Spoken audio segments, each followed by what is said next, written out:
নমস্কার। রুদ্রনাথের পথে ব্লগের তৃতীয় পর্ব নিয়ে চলে এসেছি। আজ আমাদের যাত্রার চতুর্থ দিন। ভোর 6টায় আমরা সাগরগ্রাম থেকে ট্রেকিং শুরু করলাম। আকাশে মেঘের ঘন ঘটা, সঙ্গে ঝিরিঝিরি বৃষ্টিও। এই যে রুদ্রনাথের গেট দিয়ে আমরা একে একে প্রবেশ করলাম।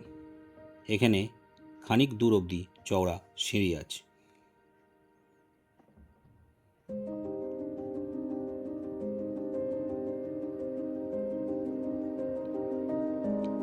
এই মুহূর্তে টেম্পারেচার 9 ডিগ্রি।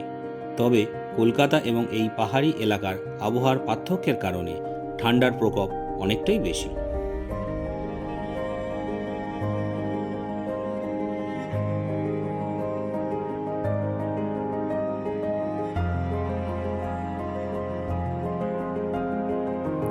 যাই হোক, কিছুক্ষণ যাওয়ার পর গ্রাম শেষে পাহাড়ি রাস্তা শুরু হলো। এক গ্রাম্য কুকুর আমাদের আগে আগে পথ দেখিয়ে নিয়ে চলল, যেন প্রাকৃতিক গাইড। প্রায় ঘন্টাখানেক চলার পর ফরেস্ট অফিসের কাউন্টার পড়ল, যেখান থেকে আমাদের সবার পরিচয়পত্র দেখিয়ে রুদ্রনাথ ট্রেকিংয়ের জন্য অনুমোদনপত্র নিতে হলো। জনপ্রতি খরচ পড়েছে 200 টাকা।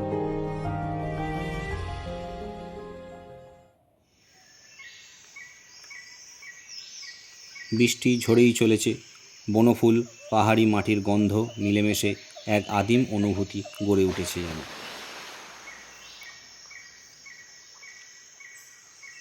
প্রসঙ্গত বলে রাখি, রুদ্রনাথ ট্রেকিংয়ের 3টি পথ আছে। একটি হলো মণ্ডল ভিলেজ থেকে অনুসুয়া দেবী মন্দির হয়ে, দ্বিতীয়টা হলো হেলং থেকে ডুমুগ্রাম হয়ে, এবং তৃতীয় ও সবথেকে জনপ্রিয় হলো এই সাগরগ্রাম থেকে পানার বুগিয়াল হয়ে। এখানে নির্দিষ্ট কোনো পথ নেই, পুরোটাই এবড়ো খেবড়ো ভাঙা পাথর এবং একদিকে গভীর খাদ ও জঙ্গল। জনবসতির কোনো চিহ্ন মাত্র নেই, কেবল বৃষ্টির ঝুপঝুপ আওয়াজ, বন্য পাখি ও ঝিঁঝ পোকার ডাক এবং আমাদের জুতোর মশমশ শব্দ বই কোনো শব্দই কানে আসছিল না। আগেই বলেছি, উত্তরাখণ্ডের আনাচে কানাচে ছড়িয়ে আছে দৈব মাহাত্ম্য। রুদ্রনাথ হল পঞ্চকেদারের মধ্যে সবথেকে দুর্গম। কুরুক্ষেত্রের যুদ্ধ শেষে পাণ্ডবরা ভাতৃ হত্যার গ্লানিমোচনের উদ্দেশ্যে মহাদেবের আশীর্বাদ প্রার্থনা করেন, কিন্তু মহাদেব দেখা না দিয়ে ষাঁড়ের ছদ্মবেশে লুকিয়ে থাকেন হিমালয়ের পার্বত্য ভূমিতে। তখন পাণ্ডবপুত্র ভীম এক মতলব আঁটেন। তিনি 2 বিশালাকায় পাথরের ওপর পা ফাঁক করে দাঁড়িয়ে থাকেন। ষাঁড়ের দল তার পায়ের ফাঁক দিয়ে গোলে পারাপার হচ্ছিল। এমন সময় একটি ষাঁড় থেমে যায় এবং পায়ের ফাঁক দিয়ে যেতে অস্বীকার করে। ভীম তখন বুঝতে পারেন এই ষাঁড় আর কেউ নয়, স্বয়ং ভোলানাথ। তখনই ভীম জাপটে ধরে সেই ষাঁড়কে। বিস্তর ধস্তাধস্তির পর অবশেষে সেই ষাঁড়রূপী মহাদেব পঞ্চ অংশে বিভক্ত হয়ে পঞ্চ জায়গায় অধিষ্ঠিত হন। কেদারনাথে পশ্চাৎভাগ, কল্পেশ্বরে মহাদেবের জটা, তুঙ্গনাথে বাহু, মধ্য মহেশ্বরে নাভি এবং রুদ্রনাথে মুখমণ্ডল। পরবর্তীতে আদি শঙ্করাচার্য এই পঞ্চস্থানে মন্দির নির্মাণ করেন।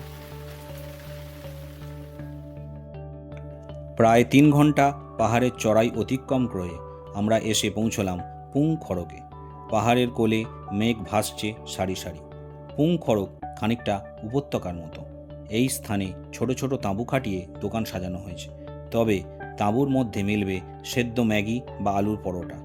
যেহেতু কোনো জনবসতি নেই, তাই কোনো রকম খাবার পাওয়া যায় না। পর্যটক বন্ধুদের অনুরোধ করব সঙ্গে বেশি করে শুকনো খাবার রাখতে। প্রত্যেকেই প্রায় ক্ষুধার্ত ছিলাম, তাই খাবার পেতেই পেট ভরে খেয়ে নিয়ে খানিক এনার্জি সঞ্চয় করলাম, কারণ রাস্তা সবে শুরু।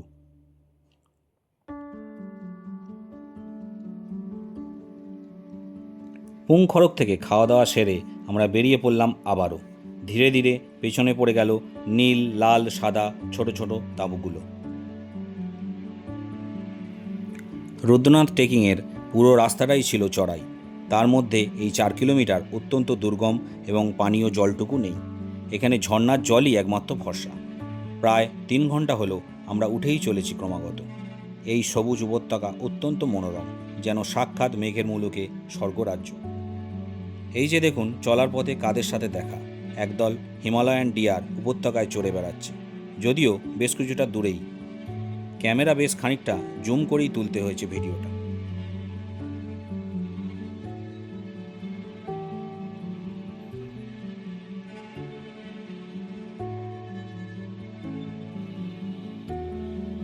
উপত্যকা ছাড়িয়ে এইবার শুরু হলো জঙ্গল। আকাশ মেঘলা থাকার কারণে চারিদিকেই হালকা অন্ধকার। আমরা এগিয়ে চলেছি আমাদের গন্তব্যের দিকে।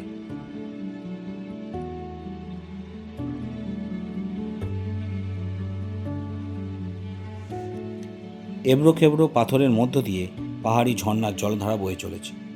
জঙ্গলের নিস্তব্ধতার বুক চিরে এই খরস্রোতা ঝর্ণার শব্দ নির্গত হচ্ছে।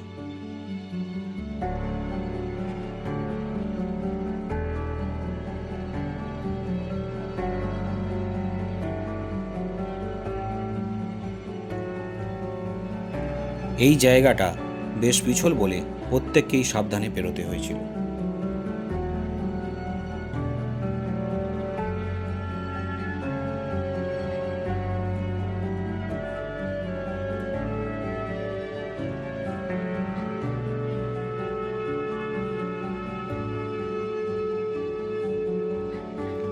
প্রায় 4 ঘন্টা পর এলো মৌলি খড়ক, যেখানে কোনো মতে 2টি আলুর পরোটা উদরস্থ করে বেরিয়ে এলাম।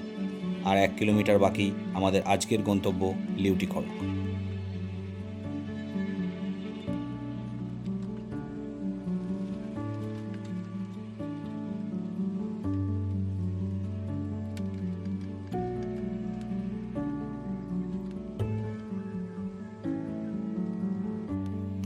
এই যে এসে গেছি, এখানে সব জায়গাতেই দেখলাম তাঁবুর ব্যবস্থা।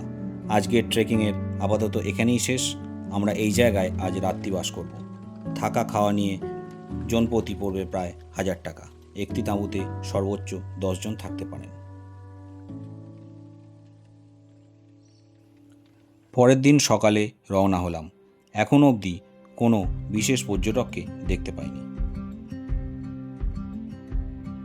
প্রসঙ্গত বলে রাখি, যে সমস্ত ব্যক্তির শ্বাসকষ্টের সমস্যা রয়েছে বা ডায়াবেটিস আছে তারা অবশ্যই ইনহেলার বা অক্সিজেন সিলিন্ডার ক্যারি করবেন। এছাড়া এনার্জির জন্য প্রচুর চিউইংগাম, চকলেট নিয়ে যাবেন সঙ্গে। লিউটি খড়ক থেকে রুদ্রনাথ মন্দির প্রায় 13 কিলোমিটার, এবং জানিয়ে রাখি এই পুরো রাস্তাতে কোনো থাকা বা খাওয়ার জায়গা কিন্তু নেই।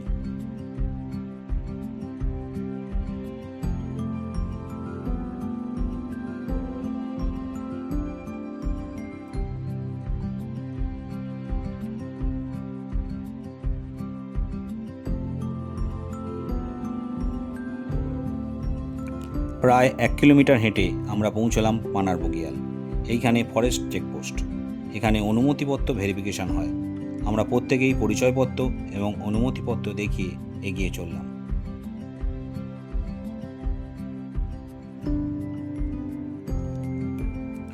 টেম্পারেচার ধীরে ধীরে কমে 6-এর কোটায়। সঙ্গে চলেছে ঠান্ডা হাওয়ার দাপট। পুরো জায়গাতেই মেঘ ভেসে বেড়াচ্ছে। মনে হচ্ছে হাত বাড়ালেই যেন ছোঁয়া যাবে ওদের।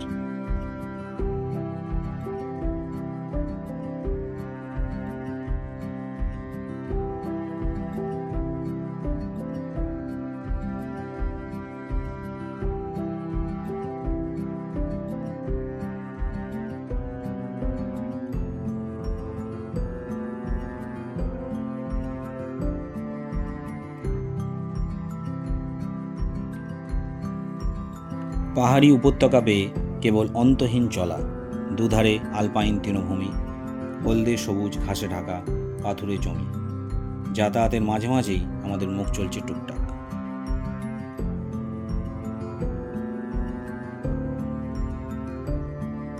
এইবার মেঘলা ভাব কেটে গিয়ে আকাশে সূর্যিমামার দেখা পাওয়া গেল। পিছনের দৃশ্যপট ঢেকেছে সাদা তুলোর আস্তরণে। সোনালি রোদ বিছিয়ে আছে ঘাসের ওপর। তারই মাঝে আমরা চলেছি। রোদ ওঠার পর হালকা গরম লাগছিল।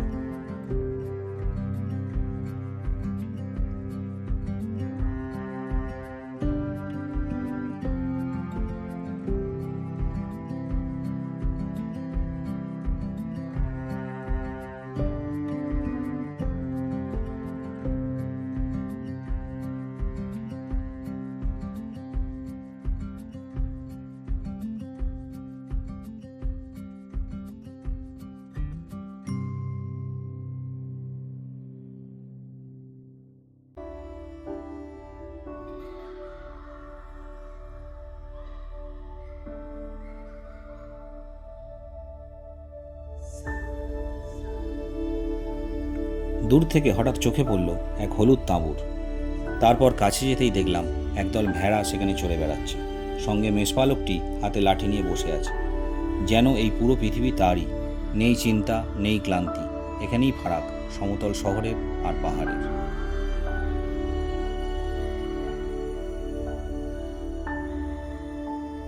পানার বগিয়াল থেকে 4 ঘন্টা হেঁটে আমরা এলাম পিত্তাধার। উচ্চতা প্রায় 4000 মিটার। এটি রুদ্রনাথের সর্বোচ্চ স্থান।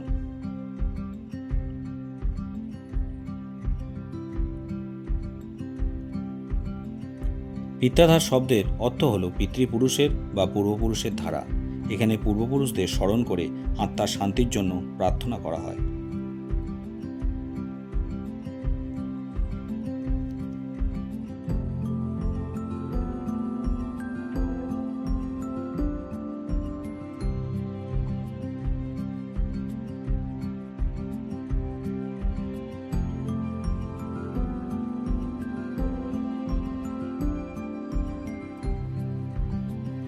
পিত্তধার থেকে প্রায় 2.5 ঘন্টা লাগবে মন্দির।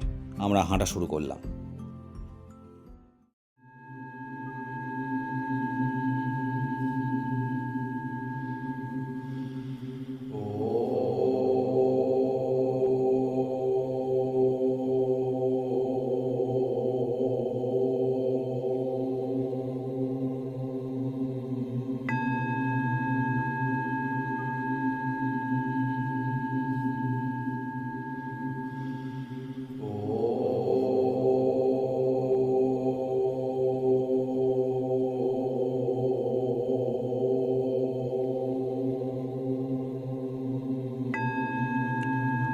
এই যে অবশেষে এসে পৌঁছলাম সেই দৈবস্থানে, যার জন্য প্রায় গত 1 বছর প্ল্যান করেছিলাম। সেই মুহূর্তে ভোগ নিবেদন পর্ব চলছিল, তাই গর্ভগৃহের দরজা বন্ধ। আমরা প্রত্যেকে এসে উপস্থিত হওয়ার পর মন্দিরের পুরোহিত আমাদের সবার পুজো করিয়ে দিলেন।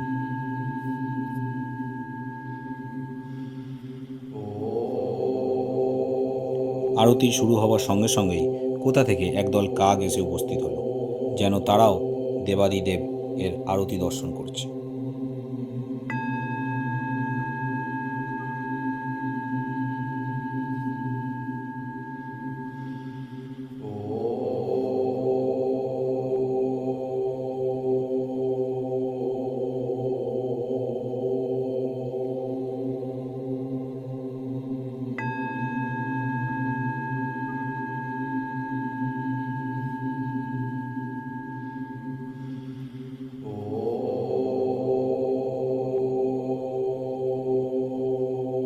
রুদ্রনাথের মাহাত্ম্য আগেই বলেছি।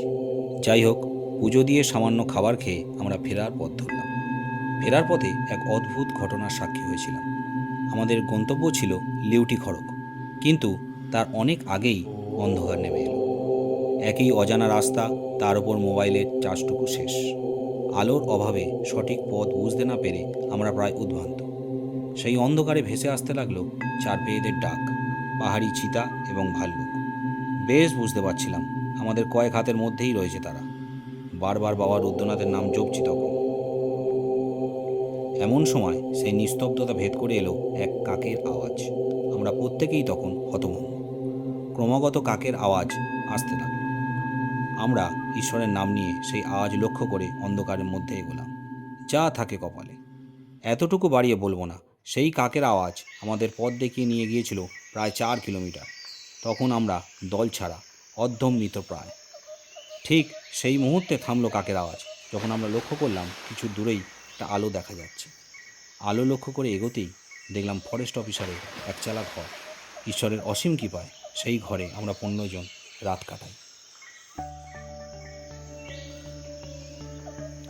পরের দিন ভোরবেলা রওনা দিয়ে বিকেলের মধ্যে এসে পৌঁছাই সাগরগ্রাম। আর এভাবেই আমাদের রুদ্রনাথ ট্রেকিং সমাপ্ত হয়। এরপর গঙ্গোত্রী যাবার পালা। সেই গল্প আসছে পরের পর্বে। হর হর মহাদেব।